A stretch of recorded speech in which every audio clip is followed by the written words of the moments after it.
Thank you so much. Good morning, and thank you to all the brave witnesses and participants today. I want to say especially thank you for exposing yourselves and coming here at great personal risk to ensure that the truth comes out about the NFL and the Washington football team, now known as the Washington Commanders. Sexual harassment is a serious problem. According to a Pew Research study, nearly 60% of women have been sexually harassed, and 40% of women have been harassed at work. Many victims fear reporting harassment. In fact, around 90% of victims never file a formal complaint. Why? Because they fear retaliation. That comes as no surprise, since nearly 75% of those who file complaints do face retaliation. Sexual harassment is a dangerous cycle. Perpetrators harass, victims who report are ignored, silenced, or retaliated against, and then the perpetrators get away with their misconduct and they repeat it again and again and again. We are here today to help break this cycle. That's why the chairwoman and I launched our investigation into sexual harassment at WFT, the Washington football team, and the NFL's mishandling of it. The WFT and the NFL, among the most prominent workplaces in America, should be setting a higher standard for others, not avoiding accountability and not covering up sexual harassment. In fact, the NFL previously embraced this role of adopting higher standards for itself. In 2014, in the wake of the Ray Rice domestic violence scandal, Commissioner Roger Goodell said the NFL is, quote, held to a higher standard, and properly so.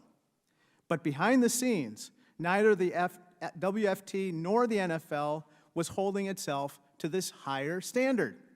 We'll hear painful stories from our victims about the severe, pervasive sexual harassment they experienced spanning almost 2 decades. We'll hear how the harassment wasn't limited to 1 or 2 harassers or even 1 or 2 victims. It spanned the entire organization. And that rot started at the top with team owner Daniel Snyder, and it trickled down. Mr. Snyder claimed in response to media reports of the harassment that he was, quote, unaware of these allegations and was simply, quote, hands off as an owner, close quote. As we'll hear today, unfortunately, nothing could be further from the truth. And Mr. Goodell has engaged in troubling behavior as well. As I said, Goodell claimed in 2014 to embrace a, quote, higher standard for the NFL, but in 2018, he failed to implement recommendations from a sexual harassment investigation of the Carolina Panthers. Those recommendations, if implemented, could have protected today's victims. The NFL had a playbook to fight sexual harassment.